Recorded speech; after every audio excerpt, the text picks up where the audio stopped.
Halo semuanya, ini adalah Mills Floating Keyboard dari Mills Technologies, keyboard alternatif untuk iPad yang harganya lebih murah dari Magic Keyboardnya Apple.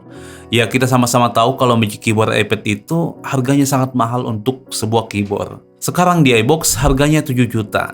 Di marketplace rata-rata 5,5 jutaan, tapi ia tetap kemahalan untuk harga sebuah keyboard. Mills Keyboard ini harganya jauh lebih murah di kisaran 2 jutaan. So, di video ini saya akan bahas perbandingan kedua keyboard ini. Apakah Mills Floating Keyboard ini bisa jadi alternatif untuk keyboard iPad atau mending sekalian beli Apple Magic Keyboard walaupun harganya jauh lebih mahal. Anyway, Mills Technologies kirim keyboard ini untuk saya review. Tapi reviewnya 100% pendapat saya tentang keyboard ini. Jadi saya akan bahas apa saja kelebihan dan kekurangannya. Selain keyboard, mereka juga kirim satu produk lainnya, Mills Tripping Case. Yang ini mirip kayak cover body dari Switch EC, case iPad yang kalau dipasang ke Magic Keyboard, case-nya tidak usah dilepas, case-nya bisa nyatu sama Magic Keyboard-nya iPad. Tapi saya akan bahas tripping case ini setelah bahas keyboard-nya. Oke, yang pertama desain. Dari segi desain, kedua keyboard ini sama-sama floating keyboard. Magnet si Magic Keyboard sedikit lebih kuat, tapi magnet Mills Keyboard ini juga sudah cukup kuat untuk menahan iPad. Ukuran Mills Keyboard sedikit lebih lebar yang menurutku jadi nilai plus buat Mills Keyboard ini. Karena dari pengalamanku pakai Magic Keyboard selama ini, fungsi utama Magic Keyboard iPad itu ada dua, untuk mengetik dan sebagai case pelindung iPad. Ukuran Magic Keyboard ini ngepas banget sama ukuran iPad, jadi sisi-sisi iPad tidak terlindungi. Dan karena Mills Keyboard ini ukurannya sedikit lebih lebar dari iPad, jadi sisi-sisi iPad bisa lebih aman. Untuk koneksinya, kedua keyboard ini juga berbeda. Magic Keyboard ini terhubung ke iPad lewat 3 pin yang ada di belakang iPad, jadi keyboardnya nyala pakai daya dari baterai iPad. Keuntungannya, bisa charge iPad lewat port USB-C di Magic Keyboard ini, jadi port iPad bisa dipakai untuk kebutuhan lain.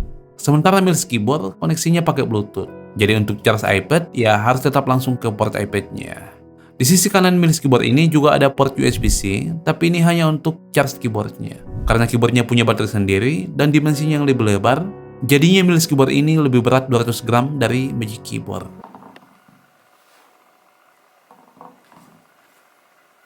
Kedua, perbandingan keyboardnya. Layout Magic Keyboard ini sama kayak Magic Keyboard pada umumnya, Magic Keyboard MacBook atau Magic Keyboard iMac. Sementara Mills Keyboard ini layoutnya mirip keyboard-keyboard dari Logitech. Cuma beda di urutan tombol-tombol sebelah kiri tombol space sih. Tombol function di Mills Keyboard ini lebih banyak fungsinya ketimbang globe keys yang ada di Magic Keyboard.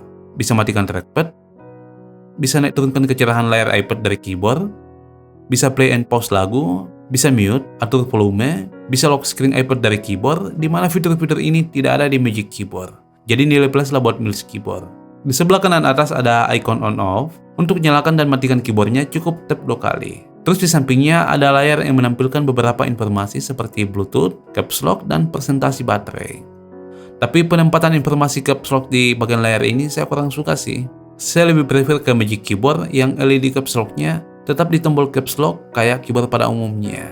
Terus trackpad-nya. Ya memang trackpad Apple dari dulu terkenal yang paling bagus ya. Dari trackpad MacBook sampai Magic Trackpad-nya. Jadi tidak heran kalau trackpad di iPad Magic Keyboard ini juga feel-nya enak. Trackpad Mills Keyboard ini juga feel-nya masih oke lah ya, dan bisa juga lakukan semua gestur trackpad Magic Keyboard kayak swipe 2 jari, swipe 3 jari, tapi mungkin karena sambungnya lewat Bluetooth, jadinya kerasa ada delay kalau gerakan kursor.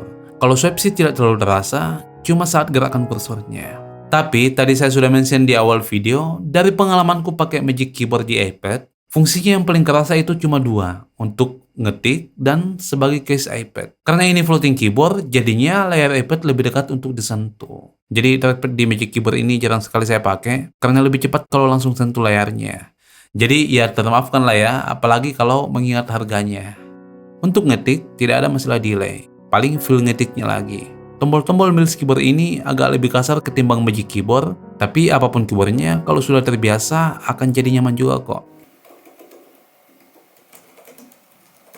Terakhir, kembali lagi ke desain. Di Magic Keyboard itu, saya biasanya tutup pakai satu tangan. Ternyata, di Mills Keyboard ini tidak bisa karena bagian bawahnya ini yang lebih duluan tertekuk kalau mau ditutup. Jadi kalau pakai satu tangan, harus sambil tekan layar iPad-nya, biar bagian atas lurus dulu, baru ditutup. Atau yang lebih aman, pakai 2 tangan, pegang sisi kiri kanan iPad, terus tutup. Jadi itu beberapa kelebihan dan kekurangan kedua keyboard ini untuk jadi pertimbangan kalian yang mau beli keyboard untuk iPad. Walaupun Magic Keyboard punya lebih banyak keunggulan, tapi tetap harganya masih kemahalan dibanding fitur-fiturnya. Kalau kembali lagi ke fungsi utama Magic Keyboard menurut saya, ya kedua keyboard ini seri sih. Untuk kenyamanan ngetik saya lebih pilih Magic Keyboard, tapi untuk keamanan iPad saya lebih pilih Mills Keyboard. Apalagi kalau ditambah Mills treatment case ini.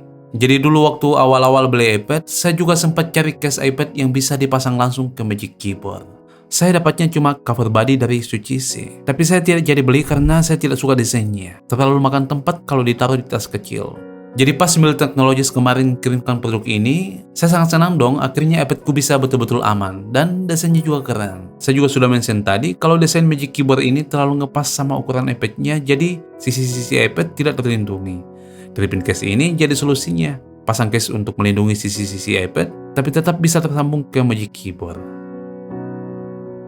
Tapi ternyata treatment case ini kurang cocok dengan Magic Keyboard. Bisa sih terpasang, tapi saat ditutup, Magic Keyboard-nya tidak bisa tertutup rapat. Jadinya iPad yang harusnya slip, tidak jadi slip dong.